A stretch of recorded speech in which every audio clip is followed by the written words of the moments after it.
कहानी की शुरुआत में हम कुछ निंजास को देखते हैं जिन्हें समुद्र किनारे एक बड़ा सा बक्सा मिला था। जब उन्होंने बक्सा खोला तो उसमें एक गोरे बच्चे को देखकर वो हैरान रह गए। अचानक उनके लीडर सेंसे को याद आया कि कई साल पहले एक भविष्यवाणी हुई थी जिसके मुताबिक एक गोरा लड़का आज तक का सबसे ताकतवर निंजा बनेगा। सेंसे को यकीन था कि जरूर यही वो बच्चा है, तो उसने इस बच्चे को अपने साथ रखकर ट्रेनिंग देने का फैसला किया। उस लड़के का नाम हारू रखा गया, लेकिन जैसे जैसे वो बड़ा हुआ तो सेंसे की भविष्यवाणी गलत साबित होने लगी। हारू खा खाकर मोटा हो चुका था और वो एक भी निंजा टेक्निक ढंग से नहीं कर पाता था। ट्रेनिंग के दौरान निंजास को गर्म कोयले में हाथ डालना था, पर हारू तो उस पर आराम से अपनी सब्जियां पकाने लगा। इसके बाद जब बाकी निंजा नंचक्स का इस्तेमाल करने की प्रैक्टिस कर रहे थे तो हारू ने उन्हें कुछ ऐसे घुमाया कि वो खुद ही उनमें उलझ कर गिर गया। इसके बाद उन्हें उबलते पानी से भरा हुआ बर्तन उठाना था, पर जब हारू की बारी आई तो उसने लड़खड़ाकर उबलता हुआ पानी अपने दोस्तों पर गिरा दिया। खैर, अगली सुबह सेंसे ने निंजास को सिर्फ ध्यान लगाकर एक दूसरे से बात करने की कला सिखाई,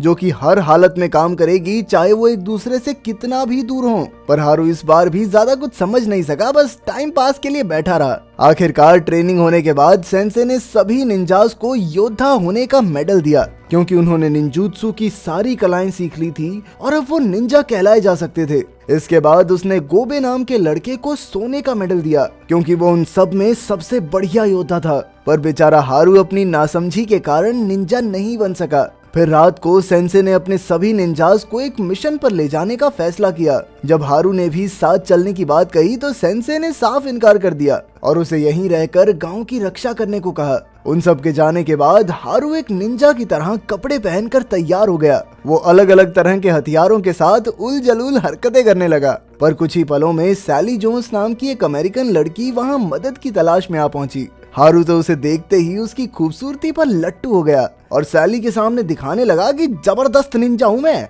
जब सैली को यकीन नहीं हुआ तो हारू अलग अलग हथियार चला के उसे इम्प्रेस करने की कोशिश करने लगा, लेकिन इसी चक्कर में उसने सब कुछ तहस नहस कर दिया। खैर, फिर उसने सैली से उसकी परेशानी के बारे में पूछा तो सैली ने कहा कि उसे अपने बॉयफ्रेंड मार्टिन की हरकतों पर शक है, इसीलिए वो चाहती है कि हारू मार्टिन पर नजर रखकर सच का पता लगाए। अगले दिन हारू मार्टिन के पते पर उस पर नजर रखने पहुंचा, पर पीछा करना तो दूर की बात है, भाई साहब दरवाजे में ही अटक गए। अब वो सामने से नहीं जा सकता था, इसीलिए उसने कश्ती के जरिए पीछे से घुसने का फैसला किया। उधर बिल्डिंग में मार्टिन नकली पैसे छापने का धंधा शुरू करने की तैयारी में था।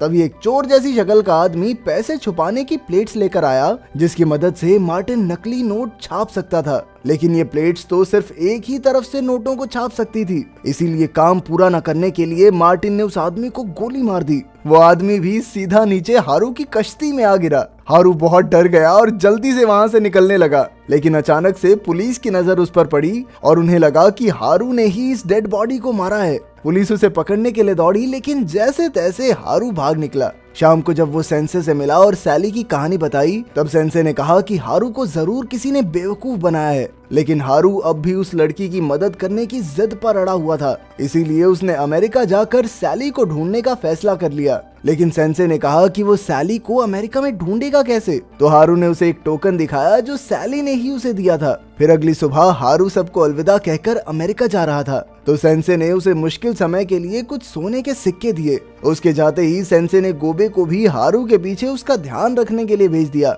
उधर जब हारू एयरपोर्ट के मेटल डिटेक्टर से गुजरा तो वो जोर जोर से आवाज करने लगा। भाई साहब हवाई जहाज के अंदर तलवारें लेके घुस रहे थे। खैर, जैसे तैसे वो फ्लाइट में बैठा और वहाँ उसने एक लड़के को बताया कि वो एक खुफिया मिशन पर अमेरिका जा रहा है और अगर कोई भी उसके रास्ते में आया तो वो उसे जान से मार देगा। ये मरने मराने की बातें उस लड़के ने जाकर अपने बाप को बता दी, जिसने उसके बेटे को डराने के लिए हारू के मुंह पे जोरदार मुक्का मारा। खैर, बाद में हारू ने अमेरिका पहुंचकर एक गाड़ी किराए पर ली, लेकिन उसमें बैठते ही सीट बेल्ट उसके गले में अटक गई और उसे लगा कि किसी ने उस पर हमला कर दिया है, इसीलिए वो बिना बात हवा में चाकू चलाने लगा। खैर, फिर वो सैली के होटल की ओर निकल पड़ा और गोब भी उसका साया बनकर पीछे चल पड़ा। हारू ने होटल की रिसेप्शनिस्ट से सैली के बारे में पूछा तो उसने कहा कि यहाँ सैली नाम की कोई लड़की नहीं रुकी। अब हारू ने उसे कुछ सोने के सिक्के देकर यहाँ कमरा ले लिया और जोई नाम का एक आदमी उसे कमरा दिखाने ले आया। कमरे में जाते ही हारू ने अपनी निंजा स्किल्स की मदद से पूरे कमरे की तलाशी ली। जाएगी। ये सब देखकर जोई ने उससे पूछा कि क्या वो कोई जासूस है,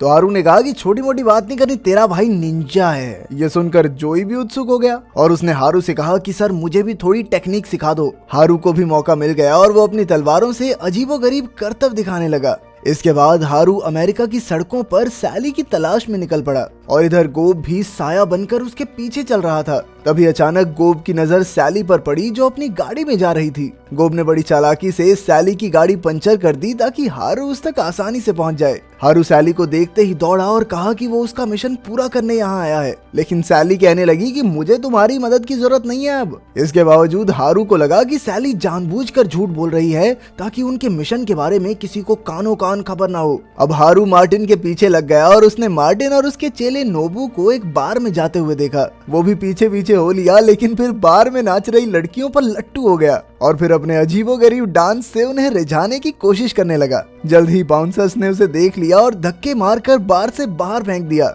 उधर मार्टिन और नोबू इस बार में मिस्टर ओजारू नाम के गैंगस्टर से मिलने आए थे। ओजारू उन्हें नकली नोट बनाने वाली प्लेट्स देने वाला था, लेकिन उसने ऐन मौके पर प्लेट्स देने से इनकार कर दिया, जिससे वहां जबरदस्त लड़ाई छिड़ गई। मार्टिन और नोबू ने ओजारू के 2 गुंडों को गोली मार दी जो नीचे हारू के पास आ गिरे। अगली सुबह जब वहां पुलिस और न्यूज रिपोर्टर पहुंचे तो सबको लगा कि हारू ही उन दोनों का कातिल है। उधर हारू ने होटल के कमरे में ध्यान लगाकर सेंसे से बात करने की कोशिश की। जैसे ही उनके तार जुड़े तो सेंसे ने उसे फोन डायरेक्टरी की मदद से मार्टिन और सैली तक पहुंचने की सलाह दी। इसके बाद हारू फिर जांच में जुट गया और उसने मार्टिन का बंगला ढूंढ निकाला। तभी उसने देखा कि सैली भी वहां आ गई थी। फिर उसे सैली की गाड़ी में एक खत मिला तो ये खुलासा हुआ कि सैली का असली नाम एलिसन है। तब हारू को एहसास हुआ कि एलिसन ने उसे धोखा दिया है और वो गुस्से से भर गया। अब वो छिपते छिपाते एलिसन के कमरे तक पहुंचा और उसे सब कुछ सच बताने को कहा। एलिसन के पास अब कोई चारा नहीं था, इसीलिए उसने हारू को सब सच बता दिया। असल में एलिसन की बहन कार्ला मार्टिन के लिए काम करती थी और एक दिन अचानक ही उसकी मौत हो गई। इसीलिए अब एलिसन अपनी बहन की मौत का राज खोलने आई थी।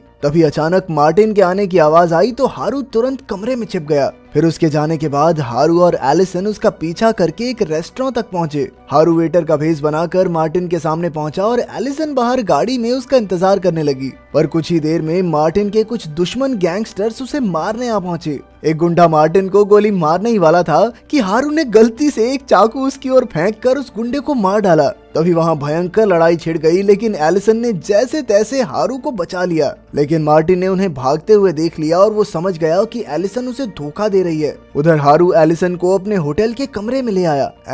हारू। फिर अगले दिन हारू को पता चला कि मार्टिन नकली नोट छापने के लिए शेट वॉल्टर नाम के एक आदमी से मिलने वाला था, जो नोटों के लिए खास स्याही बनाने का काम करता था। अब हारू एलिसन के साथ पहले ही शेट के ऑफिस में पहुंच गया और उन दोनों ने मिलकर जैसे तैसे शेट को बेहोश कर दिया। कुछ ही देर में मार्टिन भी वहां आ गया और हारू शेट का भेष बनाकर मार्टिन से मिला। फिर मार्टिन हारू को लेकर अपने अड्डे की ओर निकल पड़ा और एलिसन भी मार्टिन की गाड़ी का पीछा करने लगी। मार्टिन के अड्डे पर जाकर हारू ने नकली नोट छापने का नाटक किया और साथ ही कुछ प्लेट्स भी चुरा ली। पर बदकिस्मती से मार्टिन ने उसे रंगे हाथों पकड़ लिया और अपनी गाड़ी की डिग्गी में बंद कर दिया। इसके बाद मार्टिन अपनी दुश्मन गैंग के साथ नकली नोटों की प्लेट्स के बारे में बात करने पहुंचा। इस बार मार्टिन प्लेट्स का दूसरा हिस्सा लेने में कामयाब रहा। उधर एलिसन भी अपनी गाड़ी में आ पहुंची और उसने हारू को आजाद करके उसकी जान बचाई। फिर हारू मार्टिन को पकड़ने के लिए दौड़ा, लेकिन रास्ते में एक गड्ढे में गिर गया। तभी एलिसन ने पुलिस को फोन करके मार्टिन की करतूतों की खबर दी,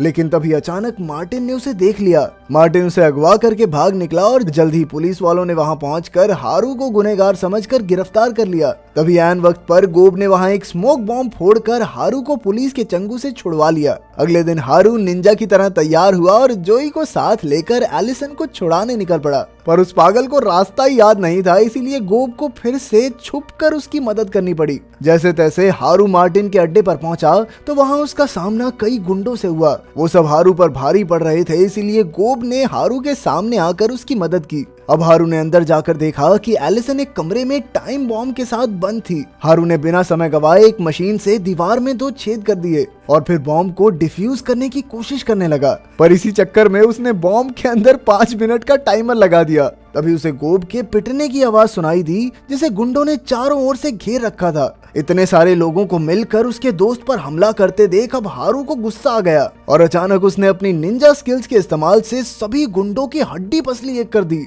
उसकी जबरदस्त फाइटिंग स्किल्स देखकर तो गोब भी हैरान रह गया। अब उनका सामना हुआ मार्टिन और नोबू से। अचानक मार्टिन ने हारू पर गोलियां चला दी, पर हारू अपनी तलवारों की मदद से गोलियों से बच निकला। मार्टिन तो दुम दबाकर भाग निकला, पर तभी हारू ने देखा कि बॉम्ब धमाका होने ही वाला है। उसने तुरंत एक रस्सी वाली बंदूक कमरे की ओर चला दी, जिसकी मदद से उसने वो बॉम्ब उड़ाकर सीधा मार्टिन के ट्रक में गिरा दिया। मार्टिन जैसे तैसे जलते हुए ट्रक से जिंदा बाहर आ गया, पर जल्द ही पुलिस ने उसे गिरफ्तार कर लिया। आखिरकार हारू का मिशन पूरा हो गया था, इसीलिए वो एलिसन और गोब के साथ सेंसे के पास लौट आया। सेंसे का आशीर्वाद लेकर हारू ने कहा कि देखो गुरुजी, अब ये लड़की पट गई है तो इसके साथ अब अमेरिका में ही रहूंगा मैं।